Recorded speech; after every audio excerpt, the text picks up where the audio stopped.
أعوذ بالله من الشيطان الرجيم بسم الله الرحمن الرحيم الحمد لله رب العالمين الصلاة والسلام على أشرف الأنبياء والمرسلين وعلى آله وعترته وأهل بيته الطيبين الطاهرين المعصومين صلوات اللهم صل على محمد وآل محمد. سامعین محترم، ماہ محرم کا آغاز ہو چکا ہے. آج کی مجلس چاند رات کی مجلس کہلاتی ہے. خصوصیت سے استقبال محرم کی دنیا میں یہ قوم اس اعتبار سے منفرد ہے کہ دنیا کے لوگ خوشی کے لمحوں کا انتظار کرتے ہیں. یہ واحد قوم ہے جو غم کے لیے اتنی بے تاب و مضطرب نظر آتی ہے. اگر تھوڑا سا توجہ سے کام لیا جائے تو قرآن مجید نے ایک گروہ کا تذکرہ کیا ہے کہ ان کے راستے کو دوسروں کے لیے نمونہ عمل قرار دیا ہے. وہ گروہ وہ ہے جسے قرآن کی زبان میں انعمت علیہم کہا گیا ہے. سورہ حمد میں ارشاد ہوا نا کہ اہدنا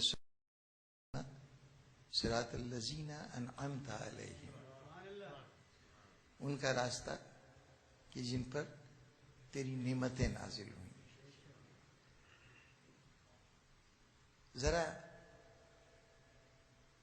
یہ ملاحظہ فرمائیے کہ یہ نعمتیں ہوتی کیا ہیں، کس چیز کو نعمت کہتے ہیں. عموماً ہر شخص کے ذہن میں ایک فہرست ہے کہ اگر گھر نہیں ہے تو وہ کہتا ہے گھر مل جائے تو اللہ کی بڑی نعمت ہے. رزق میں کچھ اسے احساس ہو کہ تنگی ہے تو دعا مانگتا ہے کہ پروردگارا رزق کی وسعت عطا فرما دے، دولت دے دے، خوشحالی دے دے، صحت دے دے، اولاد دے دے، اچھی غذا، اچھی رہائش، اچھا وسیلہ معاش، یہ سب نعمتوں میں شمار ہوتا ہے. لیکن اگر ذرا سے غور کریں تو احساس ہوگا کہ ان میں سے کوئی شے بھی اپنے طور پر نعمت نہیں ہے. کسی دولت مند کو دیکھا تو ہم نے کہا کہ اس پہ بڑی اللہ کی نعمت ہے، بڑا کرم ہے اس پر. لیکن کیا دولت نعمت ہے؟ اگر دولت کے ساتھ ہر لمحہ اندیشہ اور فکر آئے اس دولت کی حفاظت کے لیے، کوئی شخص اگر قریب آ رہا ہو کہ یہ میری محبت اس کو قریب نہیں لا رہی بلکہ اسی غرض اس کو قریب لا رہی ہے، دنیا میں ہر شخص یہ محسوس ہو کہ یہ دشمن ہے اور میری دولت پہ قبضہ کرنا چاہتا ہے، اپنے عزیز چاہنے والے جو ہیں ان سے بھی ان کا بھی رویہ یہ ہو کہ وہ اس انتظار میں ہو کہ کب یہ دولت ان کی ملکیت بنتی ہے اور ان کے تصرف میں آتی ہے. محبتوں سے محروم، دشمنیوں کے ماحول میں، حسد کے ماحول میں زندگی گزارنے والا اپنی اس دولت کی حفاظت کی طرف سے پریشان حال. اب بتائیے اس کے لیے دولت نعمت ہے کہ مصیبت ہے؟ انواع و اقسام کے غذائیں موجود ہوں، دنیا نے کہا کہ صاحب نعمتوں کا انبار لگا ہوا تھا، دسترخوان پہ اتنی نعمتیں سجی ہوئی تھیں، لیکن اس نوعیت کی بیماری لاحق ہو گئی کہ جو غذا سب سے زیادہ پسند تھی کہہ دیا گیا کہ یہ کھاؤ گے تو تمہارے لیے زہر ثابت ہوگی. تو اب یہ غذاؤں کی موجودگی تو نعمت نہ ہوئی. یہ تو غذائیں اس کے لیے ایک اعتبار سے مصیبت ہیں کہ سامنے موجود ہیں, دل چاہتا بھی ہے اور کھا نہیں سکتے. ہم نے کہا کہ کوئی ایسی خوابگاہ کہ جس میں آرام دہ نرم بستر موجود ہو, وہاں کے موسم کو, وہاں کی فضا کو اپنی مرضی کے مطابق گرم یا سرد کر سکیں جیسے بھی حالات ہوں. وہ تمام لوازمات جو کسی خوابگاہ کو خوبصورت بنا سکتے ہوں وہ سب موجود ہوں. یہ سب میسر آ جائے اور ساری رات نیند نہ آئے تو بتائیے وہ بستر نعمت ہے یا وہ بستر ایک مصیبت کی حیثیت رکھتا ہے؟ نعمتیں اشیاء نہیں ہیں, چیزیں نعمتیں نہیں ہیں. نعمت اس کا قابل فیض بخش ہو جانا ہے. اگر وہ فائدہ پہنچا سکتی ہے کوئی شے تب تو نعمت ہے, اور فائدہ نہیں پہنچا سکتی تو نعمت نہیں ہے. تو پہلی بات تو یہ کہ نعمت ہے کسی چیز سے فیض کا پہنچنا. اب وہ کوئی شے ہو, اگر کسی مریض کے لیے خاک کی چٹکی اس کی صحت کا پیغام بن جائے تو وہ خاک اس کے لیے نعمت بن گئی کہ نہیں بن گئی؟ حقیر سے حقیر چیز اگر کسی کو فائدہ پہنچا سکے تو نعمت ہے, اور اعلیٰ سے اعلیٰ چیز جس کو ہم اعلیٰ کہتے ہیں ہماری نگاہ میں بہت بلند ہے اس کا مقام, لیکن اگر وہ فائدہ نہیں پہنچا سکتی تو وہ نعمت نہیں ہے. تو پہلا اصول تو یہ طے ہوا کہ نعمت نام ہے فائدہ پہنچانے کا. اب ذرا ایک بات اور دیکھیے کہ اس دنیا میں کون آدمی ہے جو جس پر نعمتیں نہیں اللہ کی جس کو نہیں ملی؟ کوئی ہے فرد آپ کے سامنے کہ جو انعمت علیہم نہ ہو؟ یعنی جہاں تک کم سے کم جو دنیا میں ہے تو وہ زندگی تو رکھتا ہے, وجود تو رکھتا ہے, اور سب سے بڑی نعمت ہی یہی ہے. وجود کا ہونا, زندہ ہونا سب سے بڑی نعمت ہے. انسان تمام چیزیں قربان کر دیتا ہے اپنی زندگی کو بچانے کے لیے, اس زندگی کو محفوظ رکھنے کے لیے. اس کا مطلب یہ ہے کہ اس کے لیے سب سے بڑی نعمت جو ہے وہ یہ زندگی ہے. تو جب زندگی سب سے بڑی نعمت ہے تو جو زندہ ہے وہ انعمت علیہم ہے. جی پھر اس کے بعد اگر اس کے علاوہ جو نعمتیں ہم نے سمجھ رکھی ہیں, اقتدار ہے, اختیار ہے, مملکت ہے, مال و دولت ہے, اولاد ہے, لوگوں کے درمیان اپنی شناخت ہے, لوگ پہچانتے ہیں, عزت ہے, مقام ہے, یہ سب نعمتیں ہیں. تو یہ نعمتیں ہم نے یہ دیکھا کہ ایسے ایسوں کو بھی ملی کہ جن کے نام کے ساتھ ہم وہ الفاظ استعمال کرتے ہیں جو ناپسندیدہ شخصیتوں کے لیے ہوتے ہیں. مثلا ان کو ملعون کہتے ہیں, مردود کہتے ہیں. کیا فرعون انعمت علیہم نہیں تھا؟ جس کی اتنی بڑی سلطنت ہو اور اتنی وسائل والی سلطنت ہو, ریسورسز اتنے ہوں کہ وہ کہے کہ میں خدا ہوں اور دنیا خدا مان لے. کسی میرے جیسے شخص کا اگر یہ دعویٰ ہو تو سوائے اس کے کہ دیوانہ قرار دے کے کسی ایسی جگہ رکھ دیا جائے گا جہاں پہ پاگل رکھے جاتے ہیں. یہ وہ اس کے ریسورسز تھے, اس کے اختیارات تھے, اس کے ہاتھ میں جو چیزیں تھیں, جو کچھ دوسروں کو دے دینے کی اور ان کے زندگی کو لے لینے کی جو طاقت تھی, اسی کا اعتراف کرتے ہوئے جب وہ کہتا تھا میں خدا ہوں تو دنیا خدا مانتی تھی. بلا وجہ تو خدا نہیں مانے گی. تو یہ نعمتوں کی فراوانی تھی کہ اس نے یہ کہا. کیا نمرود انعمت علیہم نہیں تھا کہ اس کے پاس بھی کون سی چیز تھی دنیا کی جو کم ہو کسی اعتبار سے؟ تو جہاں تک دنیا کی نعمتوں کا تعلق ہے ان سب کے پاس موجود, تو سب انعمت علیہم. تو ہم کیا دعا مانگ رہے ہیں کہ پروردگارہ ہمیں فرعون کے راستے پہ چلا, ہمیں نمرود کے راستے پہ چلا, ہمیں شداد کے راستے پہ چلا؟ یہ کیا بات ہے کہ ہم دعا مانگ رہے ہیں ان لوگوں کے لیے کہ جو انعمت علیہم تو سب ہیں, اس کائنات میں کوئی فرد ہے ہی نہیں جو زندہ ہو, موجود ہو اور اس پر اللہ کی نعمتوں کا نزول نہ ہو. اگر رزق ملتا ہے تو یہ بھی نعمت ہے, اگر علم ملتا ہے تو یہ بھی نعمت ہے, صحت ملتی ہے تو یہ بھی نعمت ہے, اگر اولاد ملتی ہے تو یہ بھی نعمت ہے, اگر ان سب سے فائدہ پہنچ رہا ہے تو یہ سب نعمتیں ہیں. یہ سب کچھ جب دنیا کے مختلف افراد کو وہ دینے والا اللہ کی دو صفتیں قرآن مجید میں استعمال ہوئی اسی سورہ حمد کے اندر, بسم اللہ الرحمن الرحیم, اس رب کے نام سے, اس اللہ کے نام سے جو رحمان ہے اور رحیم ہے. پھر سورہ کے اندر بھی کہا گیا الرحمن والرحیم. یہ رحمان اور رحیم دونوں کے معنی ایک ہیں. رحم کرنے والا، کرم کرنے والا، بخشنے والا، عطا کرنے والا. جب یہ دو لفظ ہیں تو ان دونوں کو ساتھ ساتھ کیوں استعمال کیا گیا؟ ایک ہی معنی دیتے ہیں تو پھر یہ دو ہم معنی لفظ، ایک مفہوم رکھنے والے دو لفظ یہ کیوں استعمال ہوئے؟ تو اس کے اوپر علماء نے اس کی تفریق کی کہ یہ دونوں لفظ بظاہر ایک معنی رکھتے ہیں لیکن تھوڑا سا فرق ہے. رحمان وہ ہے جو جب عطا کرتا ہے تو یہ نہیں دیکھتا کہ جس کو دے رہا ہے وہ کوئی حق بھی رکھتا ہے کہ نہیں. کسی کو دے رہا ہے تو یہ دیکھے بغیر کہ اس کا کوئی حق ہے کہ نہیں ہے. اور رحیم وہ ہے جو یہ دیکھتا ہے کہ یہ مستحق ہے کہ نہیں. خدا رحمان بھی ہے، رحیم بھی ہے. خدا اس طرح سے بھی دیتا ہے کہ چاہے کوئی حق رکھتا ہو یا نہ رکھتا ہو اس کو بخش رہا ہے، اور وہاں بھی دیتا ہے جہاں کوئی حق رکھتا ہے. تفریق یہ کی گئی کہ جب وہ دنیا میں دیتا ہے تو بحیثیت رحمان کے دیتا ہے. یعنی یہ نہیں دیکھتا کہ یہ مومن ہے کہ کافر ہے، میرا فرما بردار ہے یا میرے نافرمانی کرنے والا ہے، سب کو دے رہا ہے. اور جہاں تک آخرت کا تعلق ہے وہاں پوچھے گا کہ تم نے دنیا میں کیا کیا تھا، کیا تم حق رکھتے ہو کہ ہماری یہاں کی نعمتوں میں حصے دار بن سکو. تو وہاں وہ رحیم ہے. اچھا اب یہاں ایک جملے میں یہ بھی وضاحت کرتا جاؤں کہ دنیا میں آخر وہ رحمان کیوں ہے اور وہاں رحیم کیوں ہے. دنیا میں رحمان اس لیے ہے کہ دنیا ہے امتحان گاہ، کمرہ امتحان ہے جس کے اندر ساری مخلوق جو ہے وہ امتحان کے لیے، کم از کم انسان جس کو امتحان کے مرحلوں سے گزرنا ہے، جس کو اللہ نے کچھ اختیار دے کے یہ موقع دیا ہے کہ کچھ اپنی چاہت سے بھی کر سکتے ہو، تو وہاں پر یہ دیکھنا ہے کہ تم نے صحیح کیا یا غلط کیا.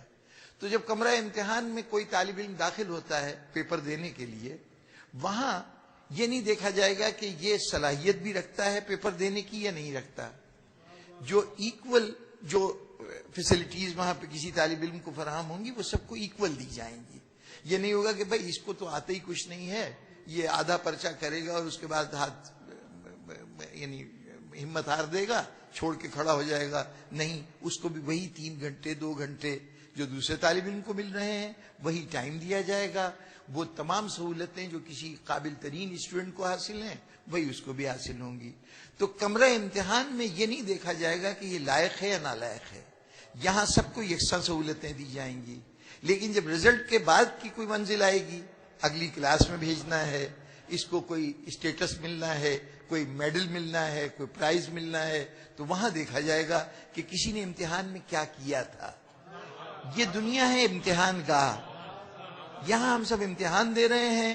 اس لیے اگر یہ تفریق کی جاتی کہ یہ نافرمان ہے اس کو نہ دو، یہ فرما بردار ہے اس کو دے دو، تو نتیجہ تو امتحان سے پہلے ہی سنانا شروع کر دیا گیا نا. یہاں یکساں موقع ملے گا. وہاں پر جب جائیں گے تو وہاں اس بات کا ہوگا کہ ہاں بھائی بتاؤ تم نے اس امتحان گاہ میں پرچہ کیسے حل کیا تھا، اس کے مطابق تمہیں یہاں کچھ عطا ہوگا.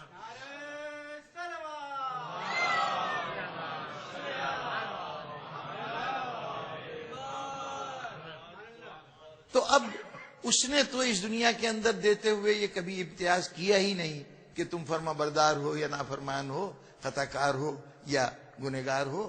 وہ تو ہر ایک کو عطا کر رہا ہے. تو جب ہر ایک کو عطا کر رہا ہے تو ہر شخص انعمت علیہم. پھر یہ دعا کی کیا معنی کہ اہدنا الصراط المستقیم صراط الذین انعمت علیہم؟ یہ انعمت علیہم کون ہو سکتے ہیں؟ تو جناب والا اب یہ ذرا غور فرمائیے کہ جتنی نعمتیں ہمارے جو کچھ بھی ہمیں زندگی میں واقعات پیش آتے ہیں اس میں ہم نے کیٹیگرائزیشن کی ہوئی ہے. ہم کچھ چیزوں کو یقینی طور پر نعمت سمجھتے ہیں اور کچھ چیزوں کو یقینی طور پر مصیبت سمجھتے ہیں. عمومی انسانی فضا میں مثلا زندگی ہر شخص کے نزدیک نعمت ہے اور موت ہر شخص کے نزدیک مصیبت ہے. یعنی یہاں پر تو دو رائے نہیں ہے نا کہ ہم موت کو کہیں کہ صاحب یہ بڑی اچھی چیز ہے اور زندگی بڑی بری چیز ہے. نہیں، زندگی کے ہم چاہے بدترین زندگی گزر رہی ہو، ہر اعتبار سے انسان ناپاہج ہو چکا ہو، مفلوج ہو چکا ہو، لیکن وہ جب تک سانس آ رہی ہے اس کی خواہش یہی ہوگی کہ یہ سانس آتی رہے. یہ جو ہم ایسی حالت میں کہ مریض میں بظاہر کوئی زندگی کی علامت نہیں رہ جاتی، پھر بھی ہم اسپتالوں کے چکر لگاتے ہیں اور کوشش کرتے ہیں کہ یہ بچ جائے.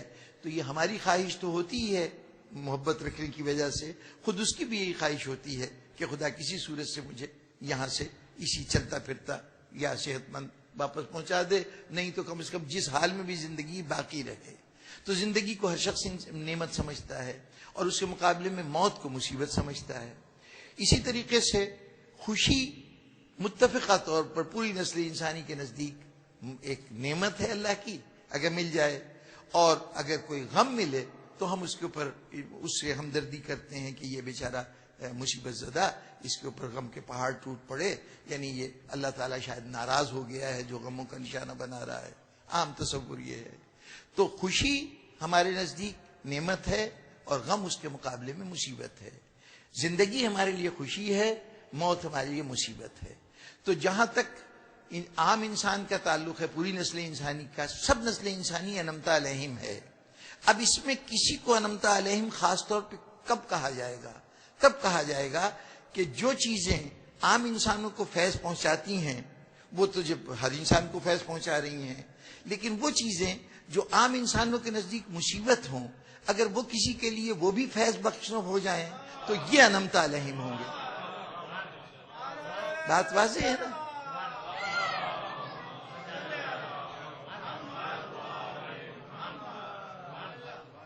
کہ اگر کسی کے لیے موت فیض کا باعث بن جائے تو وہ یقیناً یہ وہ شخص ہے کہ اس کو وہ نعمتیں تو سب کو ملی ہیں جو اس کو بھی ملی ہیں، اسی طرح حصے دار ہے اس میں. یہ ایک ایڈیشنل کوالیفیکیشن ہے کہ اس کو ایسی نعمت ملی ہے کہ ساری دنیا اس کو مصیبت سمجھ رہی تھی، اس سے بھاگ رہی تھی، اس کے لیے وہ نعمت ہو گئی. اب اگر اس حوالے سے آپ دیکھیے گا تو موت کیسے نعمت بن جاتی ہے، تو جائیے حر ابن یزید ریاحی سے پوچھیے کہ کیا اس کے لیے موت نعمت نہیں بن گئی؟ موت کو گلے لگانے کے لیے وہ قافلہ حسینی میں شامل ہو رہا ہے. اور اگر یہ دیکھنا ہے کہ غم کس کے لیے نعمت بن گیا تو آئیے ہمیں دیکھ لیجئے کہ کس شدت سے ہم اپنی خوشیوں کو چھوڑتے ہیں اور غم کو سینے سے لگاتے ہیں.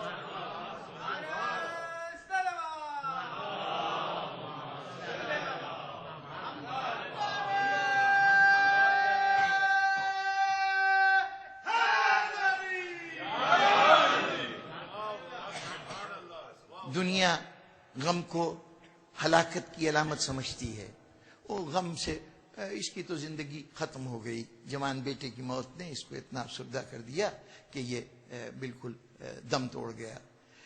اس کے مقابلے میں خوشی جو ہے اس سے تو جناب جان ہونٹوں پہ آئی ہوئی تھی اور بچھڑا ہوا بیٹا سامنے آ گیا، اس سے ایک دم سے ایک ایسی خوشی کی لہر پیدا ہوئی کہ وہ نئے سرے سے تندرست توانا ہو گیا. یعنی ہمارا عام تصور یہ ہے کہ غم جو ہے وہ انسان کو ہلاکت کی طرف لے جاتا ہے اور خوشی اس کو زندگی کی طرف لے کے جاتی ہے. ہمارے ہاں صورتحال یہ ہے کہ آج ہم خوشی کو چھوڑ کر غم کو اپنا رہے ہیں. یہ بڑی غیر معمولی بات ہے.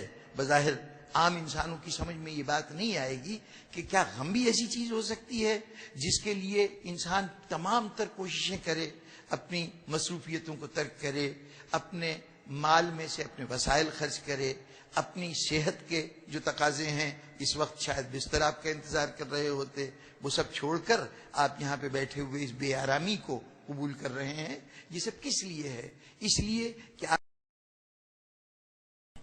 یہ زندگی دینے والی ہے، یہ فیض ہے آل محمد کا کہ آپ کو دیکھیے اس غم کے لیے کتنا اہتمام کیا گیا.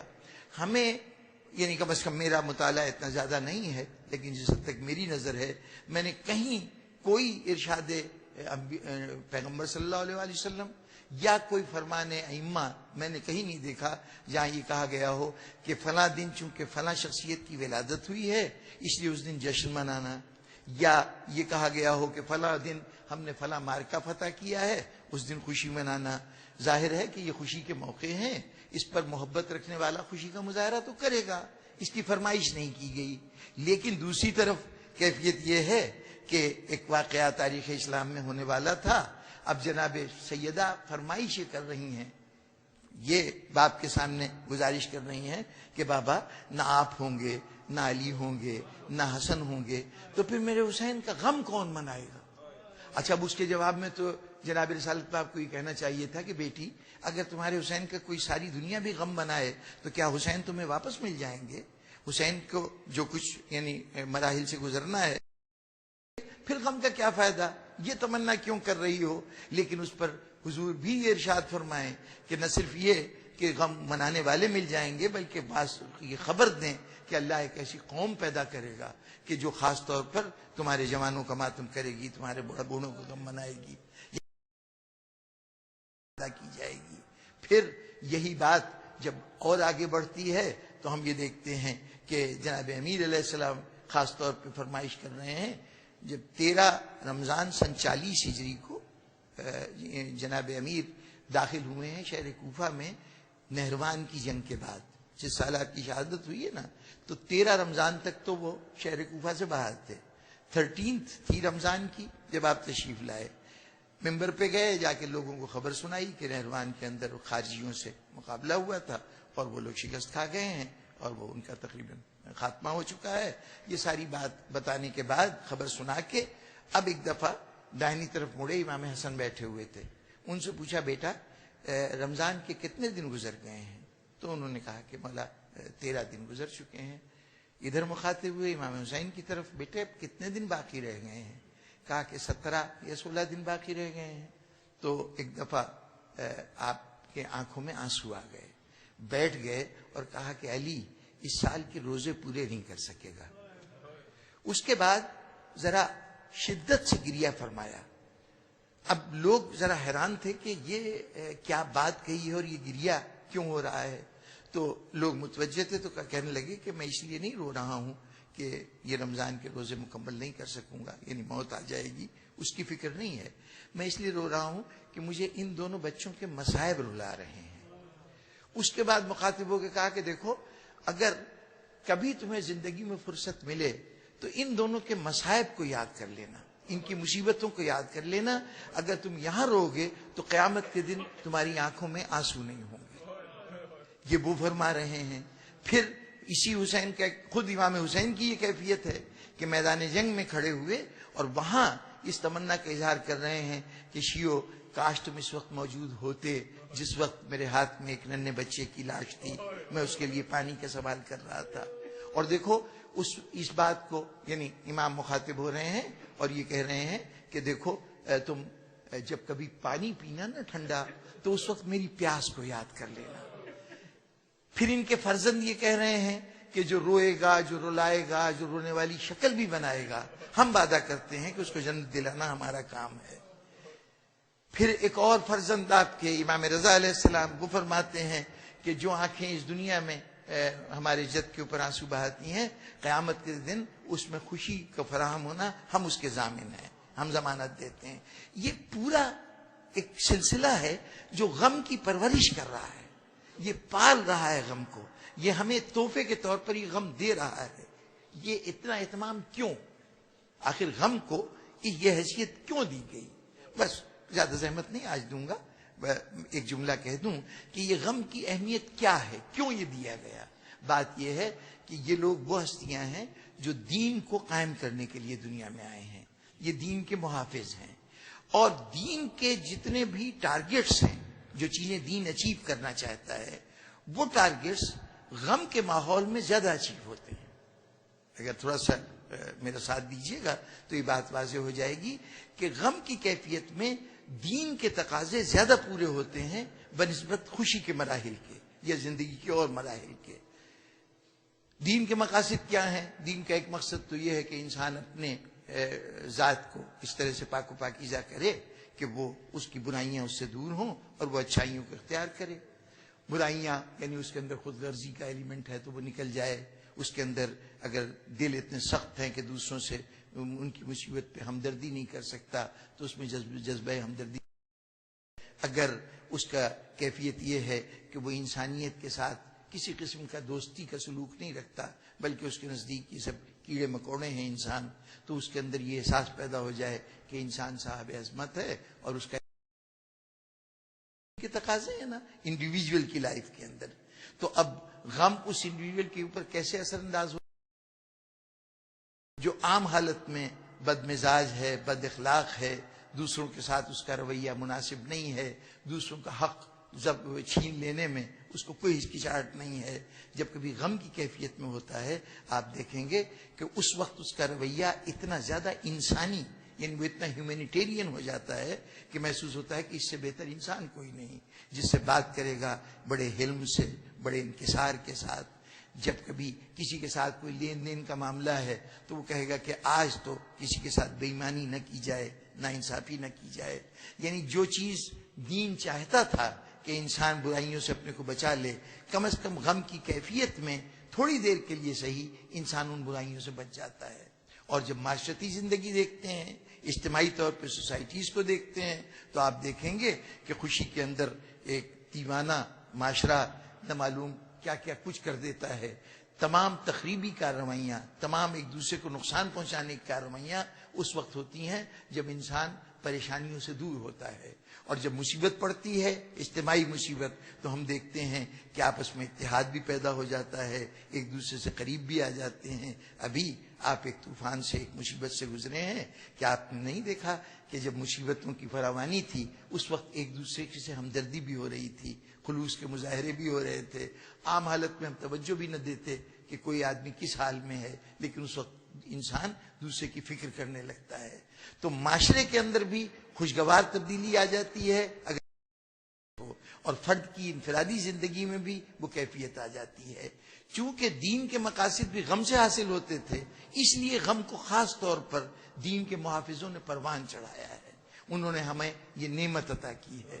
تو اب اس نعمت سے فیضیاب ہونے کا دور شروع ہوا ہے، جہاں یہی نعمت ہمیں علم بھی فراہم کرے گی، یہی نعمت ہماری زندگی کے مشکل مرحلوں پہ ہماری رہنمائی بھی کرے گی، یہی نعمت ہمیں کسی بھی کرائسس میں ہمیں اس قابل بنائے گی کہ ہم اس کرائسس کو فیس کر سکیں. دنیا کرائسس مینجمنٹ کے لیے اسپیشل کورسز کراتی ہے، لیکن عزائے حسین ایک ایسا سلسلہ ہے کہ جس میں ہمیں بڑے سے بڑے دکھ کو برداشت کرنے کے لیے ذہن کے اندر آمادگی پیدا ہوتی ہے. ہم جس طرح سے آنے والی تبدیلیوں کو برداشت کر لیتے ہیں، یہ دنیا کی دوسری اقوام شاید برداشت نہ کر سکیں، جن کے لیے جو غم سے ناآشنا ہیں ان میں وہ بات پیدا ہو ہی نہیں سکتی جو ہمارے اندر موجود ہے. ہم نے نہ معلوم کتنے پریشرز میں اپنی زندگی کو گزارا ہے.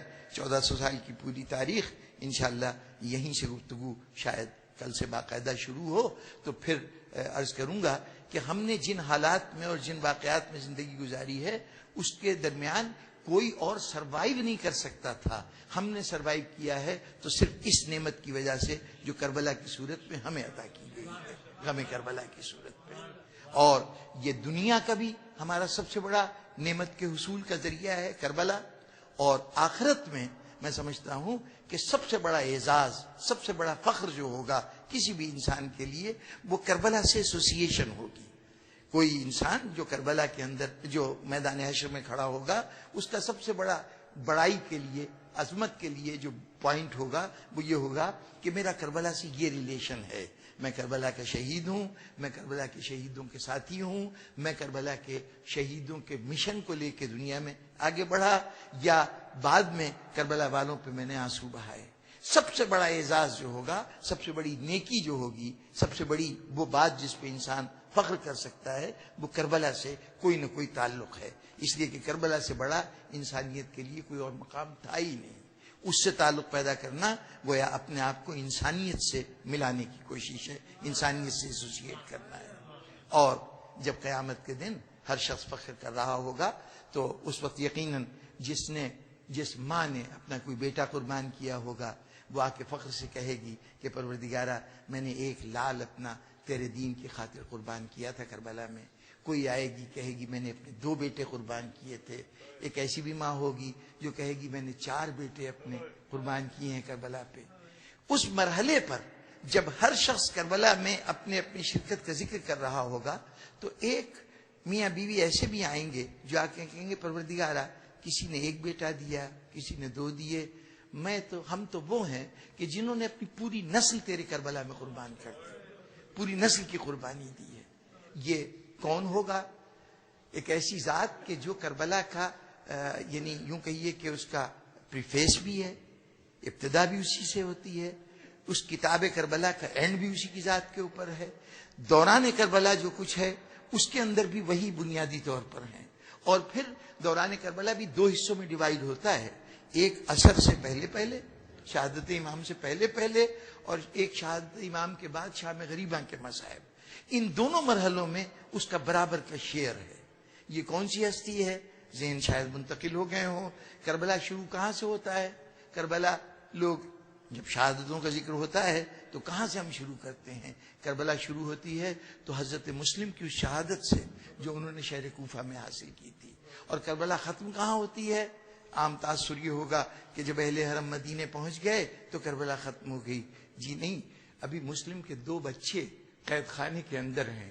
ان بچوں کی سال بھر بعد شہادت ہوئی ہے. واقعہ کربلا کے تقریباً سال سے کچھ زیادہ عرصہ گزر گیا ہے، اس کے بعد شہادت ہوئی ہے. یہ شہادت کربلا کی آخری شہادت ہے. تو کربلا کا شروع بھی مسلم اور کربلا کا آخر بھی مسلم. اور جو درمیان کربلا ہے، اصل واقعہ کربلا، اس میں صورت یہ ہے کہ ظہر سے پہلے مسلم کے 2 بیٹے قربان ہوئے اور ظہر کے بعد عصر سے پہلے 2 بیٹے قربان ہوئے. عصر کے بعد اب ایک ہی سرمایہ باقی رہ گیا. ایک بچی تھی، وہ بچی عصر کے بعد قربان ہوئی ہے شام غریبہ میں، وہ شہید ہوئی ہے. اب کہیے تو 2 جملے عرض کرتا چلوں کہ یہ شہادتیں کیسے ہوئی ہیں. حضرت مسلم جن سے ابتدائے کربلا ہوتی ہے، ان کی کیفیت یہ ہے کہ شہر کوفہ میں امام کے نمائندے بن کے گئے ہیں. اب میں پورے واقعات کو سمیٹ کے 1-2 جملے میں عرض کرنے کی کوشش کروں گا کہ حضرت مسلم کوفہ میں گئے ہیں. پہلے تو اہل کوفہ نے ساتھ دیا، لیکن ان پر اتنا زیادہ پریشر پڑا اور حالات ایسے ہوئے کہ وہ ساتھ دینے والے پیچھے ہٹتے چلے گئے اور حضرت مسلم اکیلے رہ گئے. وہ شخصیت کہ جس کے شہر میں آنے پر شہر والوں نے جشن منایا تھا، اب صورتحال یہ ہے کہ اس کو پناہ کے لیے کوئی جگہ نہیں مل رہی ہے. پہلے مختار سقفی کے گھر میں آ کے ٹھہرے تھے، پھر اس کے بعد ہانی ابن عروہ کے گھر میں گئے. ہانی ابن عروہ کے گھر میں بھی پناہ نہ رہی. ہانی ابن عروہ گرفتار ہو گئے اور وہ ابن زیاد نے ان کو اپنے قید خانے میں ڈال دیا. تو اب جب میزبان قید ہو جائے تو مہمان کی وجہ سے، تو مہمان کے لیے یہ بات مناسب نہیں تھی کہ وہ میزبان کے لیے کسی بوجھ کا باعث بنے. آپ نے حضرت ہانی کے امداد کے لیے اپنے کو باہر نکالا. لوگوں نے کچھ دیر ساتھ دیا، لیکن صورت یہ تھی کہ ظہر کے وقت ہزاروں کا مجمع ساتھ تھا، عصر کے وقت وہ اور کم ہوا، مغرب کے وقت اور کم ہوا، اور عشاء کی نماز پڑھ کے جب فارغ ہوئے ہیں تو حضرت مسلم کے پیچھے کوئی آدمی باقی نہیں تھا، وہ اکیلے رہ گئے تھے. اس عالم میں اب پناہ کی تلاش میں ایک خاتون تھی طوعا، اس کے گھر میں آپ مہمان ہوئے. جب صبح کے وقت ابن زیاد کی فوجیں باقاعدہ اس گھر کا محاصرہ کرنے لگیں تو اب یہ غیرت ہاشمی کے لیے یہ بات پسندیدہ نہیں تھی کہ ان کی وجہ سے کسی ضعیف عورت کے گھر کے اوپر اس کی بے حرمتی ہو. تو چنانچہ وہ گھر سے باہر نکلے. اس کے بعد حضرت مسلم نے جنگ کی، بے پناہ جنگ کی، تنہا آدمی ہوتے ہوئے. پہلے جو ان کو گرفتار کرنے کے لیے آئے تھے ان کی تعداد 500 افراد کی تھی.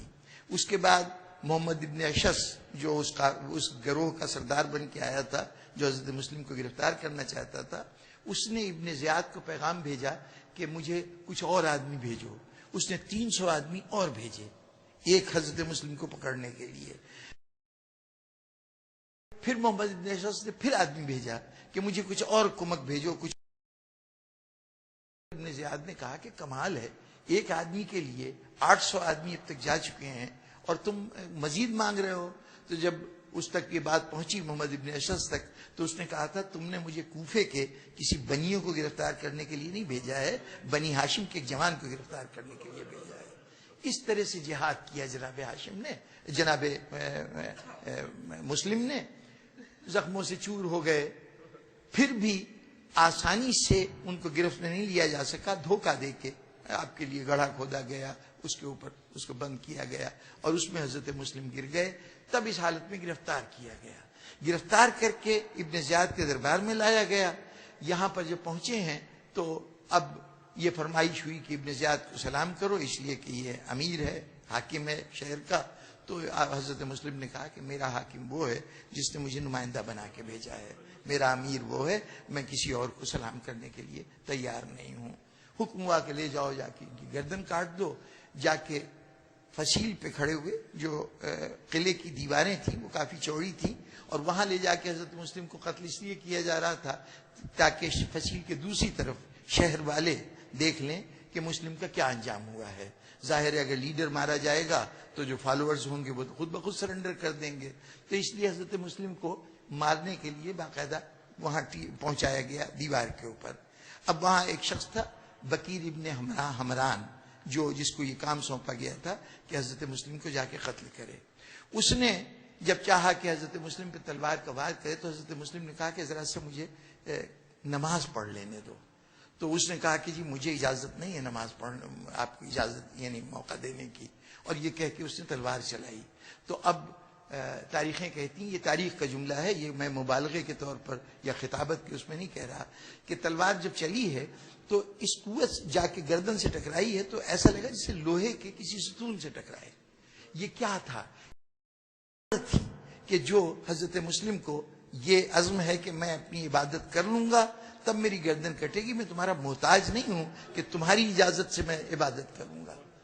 اب اس کے بعد حضرت مسلم نے نماز پڑھی، اور وہ نماز کون سی نماز تھی؟ ہم تو سمجھے تھے کہ اس کے بعد کعبے کی طرف رخ ہوگا، رخ تو انہوں نے کیا کعبے کی طرف، لیکن نماز کے الفاظ نے بتایا کہ اس وقت کعبہ مراد نہیں تھی بلکہ روح کعبہ سے خطاب تھا۔ آپ نے کیا کیا کہ چونکہ چھوڑ کے آئے تھے نا امام حسین کو مکے میں، تو اب ادھر رخ کر کے ایک مرتبہ اشارہ کیا اس سرزمین کی طرف اور کہا تھا السلام علیکم یا ابا عبداللہ، مولا حسین میرا آپ کے اوپر سلام۔ اس کے بعد اب دوبارہ تلوار چلی تو سر مبارک کٹ گیا، آپ کا دھڑ نیچے پھینک دیا گیا شہر کی طرف، سر کو وہ ہاتھ میں لے چاہتا تھا کہ ہاتھ میں لے، لیکن عجیب بات ہوئی کہ یہ قاتل نے جب تلوار چلائی تو اس کے بعد تلوار پھینک کے اپنا منہ پیٹتا ہوا وہاں سے بھاگا، آنکھیں خوف سے باہر نکلی آ رہی تھی، چہرے کا رنگ زرد ہو گیا تھا۔ لوگوں نے کہا مسلم کو مار کے آ رہا ہے، حاکم تیرا انتظار کر رہا ہے، جا کے انعام لے، یہ تیری حالت کیا ہوا ہے؟ اس نے کہا نہ پوچھو۔ جب ابن زیاد تک بات پہنچی اس نے کہا کس بات پہ پریشان ہے، کیا ہوا؟ کہا حاکم تجھے نہیں معلوم، میں نے جب مسلم کی گردن پہ تلوار چلائی تو اچانک مسلم غائب ہو گئے میری نگاہوں کے سامنے سے، اور میں نے دیکھا کہ خدا کا رسول کھڑا ہوا ہے اور کہہ رہا ہے کہ کیا اسی لیے میرا کلمہ پڑھا تھا، میرے دین کا کلمہ اسی لیے پڑھا تھا کہ میرا خون بہائے؟ اس طرح حضرت مسلم کی شہادت ہوئی۔ بس بزرگان محترم دو جملوں میں بات کرنی ہے مجھے۔ دو بیٹے حضرت مسلم کے، جناب رقیہ جو حضرت علی کی صاحبزادی ہیں، امام حسین کی بہن ہے، ان کے ساتھ ان کی شادی، یہ جناب رقیہ امام حسین کے ساتھ الگ آ رہی تھی۔ حضرت مسلم تو پہلے بھیجے جا چکے تھے نا، وہ رقیہ اپنے دو بیٹوں کے ساتھ اور بعض روایتوں کے مطابق 4 بیٹوں کے ساتھ کربلا کی طرف آ رہی تھی۔ 4 ہی بیٹے تھے ان کے کل، ان میں سے 2 بڑے بیٹے بالغ تھے، وہ کربلا میں میدان جنگ میں گئے، جہاد کرتے ہوئے دونوں شہید ہوئے، ایک کا نام عبداللہ تھا، ایک کا نام محمد تھا، یہ دونوں جہاد کرتے ہوئے کربلا میں شہید ہوئے۔ ایک بیٹی تھی جناب حضرت مسلم کی، جناب سکینہ کی ہمسن۔ اب میں تفصیلات میں نہیں جاؤں گا، بس یہ سمجھ لیجئے کہ 4 ساڑھے 4 سال کا سن تھا، تو جناب سکینہ سے بہت زیادہ قربت تھی، اور امام نے جس وقت حضرت مسلم کی شہادت کی اطلاع باقاعدہ پہنچی تھی تو جس طرح کے کانوں میں بندے گوشوارے جناب سکینہ گوشوارے اس دن اس بچی کے کانوں میں پہنائے تھے۔ یہ بچی کربلا میں شام غریبہ میں ماں کا ہاتھ پکڑے ہوئے کھڑی ہوئی تھی۔ اس عالم میں کچھ لوگ اندر داخل ہوئے گھوڑوں پہ بیٹھے ہوئے، اور آ کے بیویوں کے سروں کی طرف نیزے بڑھا بڑھا کے ان کی چادریں اتارنے لگے۔ تو کوئی بیوی چادر کو سنبھالتی تھی، کبھی کوئی بیوی آتے ہوئے نیزے کو روکتی تھی۔ اس کیفیت میں جناب رقیہ کے ہاتھ سے بچی کا ہاتھ چھوٹ گیا۔ شام کا اندھیرا شروع ہونے والا تھا، رات قریب آ رہی تھی۔ اس اندھیرے میں بچی کچھ دیر کے بعد اس کی چیخ کی آواز سنائی دی، سناٹا طاری ہو گیا، گھوڑے چلے گئے۔ اب جب ماں نے ادھر ادھر دیکھا تو بچی فرش خاک پہ لیٹی ہوئی تھی، گئیں چاہ کے اس کو اٹھائیں تو معلوم ہوا کہ اس کی روح پرواز کر چکی ہے۔ بہت حیران تھی کہ نہ کوئی تلوار کا زخم ہے نہ نیزے کا زخم ہے، لیکن کون سے زخم تھے؟ گھوڑے کی ٹاپوں کے نشان تھے۔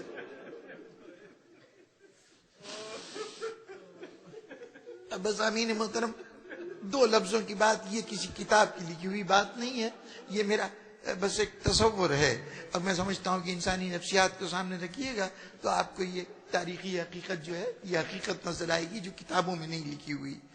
دیکھیے، جو لوگ کسی کا کوئی عزیز ترین آدمی بھی اگر انتقال کر جائے، صدمہ تو ہوتا ہے، لیکن کچھ دن رونے کے بعد صبر آ جاتا ہے۔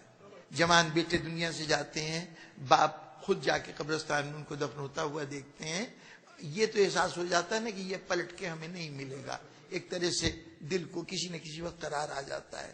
لیکن اگر کسی کا کوئی عزیز گم ہو جائے، لاپتہ ہو جائے، تو زندگی بھر اس کا انتظار ختم نہیں ہوتا۔ یہ امید رہتی ہے کہ شاید کبھی پلٹ آئے، جب تک سانس رہتی ہے تب تک یہ آرزو رہتی، چاہے کتنا ہی وقت گزر جائے، یہ احساس رہتا ہے کہ شاید کبھی وہ بچھڑا ہوا ہمیں دوبارہ مل جائے۔ بس امین محترم، یہاں پر یہ رقیہ جو تھی نا مسلم کی زوجہ، ان کا شوہر کوفے میں مارا گیا، اطلاع مل گئی۔ 2 بیٹے کربلا میں مارے گئے، ماں کے سامنے مارے گئے، بیٹی ماں کے سامنے شہید ہو گئی، لیکن 2 بچے تھے چھوٹے چھوٹے۔ کچھ تاریخیں کہتی ہیں کہ وہ حضرت مسلم کے ساتھ کوفہ گئے تھے، کچھ کہتی ہیں کہ نہیں وہ ماں کے ساتھ آئے تھے، لیکن جب شام غریبہ میں بچے ادھر ادھر بکھرے ہیں تو ان میں یہ دونوں بچے جنگل میں نکل گئے صحرا کی طرف، وہاں پر یزید کے فوجیوں نے ان کو پکڑ لیا تھا اور اس طرح سے وہ ابن زیاد تک پہنچے۔ کچھ کہتے ہیں کہ نہیں، کوفے کے اندر جب حضرت مسلم شہید ہو گئے تو یہ بچے ابن زیاد کے سامنے پیش کیے گئے، یہ بچے جیل میں ڈال دیے گئے تھے۔ اب جناب رقیہ کو ان بچوں کا انجام معلوم نہیں، جو مارے گئے تھے ان کا انجام تو معلوم تھا، ان بچوں کا انجام معلوم نہیں۔ اب میرا تصور کہتا ہے کہ جب رقیہ کوفے میں داخل ہوئی ہوگی نا اور حضرت مسلم کے سر کو دارالامارہ کے اوپر لٹکتا ہوا دیکھا ہوگا تو پہلا سوال یہی کیا ہوگا، میرے سرتاج، میرے دونوں بچے، کچھ ان کی خبر ہے کہ وہ بچے کہاں گئے؟ بازاروں سے گزری ہوگی تو مجمع میں دیکھتی ہوگی میرے محمد و ابراہیم تو اس کے درمیان موجود نہیں ہے، تلاش کرتی ہوئی گئی ہوگی، قید خانے میں گئی ہوگی، ہر کونے میں دیکھا ہوگا میرے بچے ادھر تو نہیں آئے۔ جب یہاں تمام مایوس ہو گئی ہوگی تو پھر دمشق میں جا کے جب وہاں پہنچی ہوگی تو سوچا ہوگا کہ شاید میرے بچوں کو گرفتار کر کے یزید کے سامنے پیش کر دیا گیا ہو، یہاں بچے مل جائیں۔ بچے نہیں ملے، حتیٰ کہ مایوس رقیہ واپس مدینے پہنچ گئی، لیکن بچوں کا انتظار باقی رہا۔ اگر گلی سے کچھ بچوں کی آواز آتی تھی تو چونک کے کہتی تھی دیکھو میرے محمد و ابراہیم تو نہیں آئے۔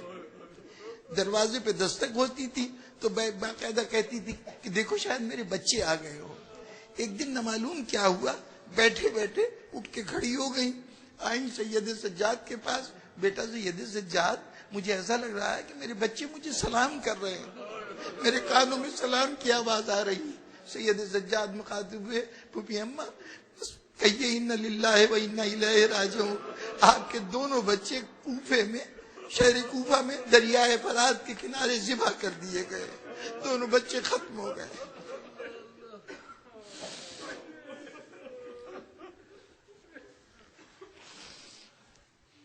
عالم الذین ظلموا ایام منقلبین منقلبون۔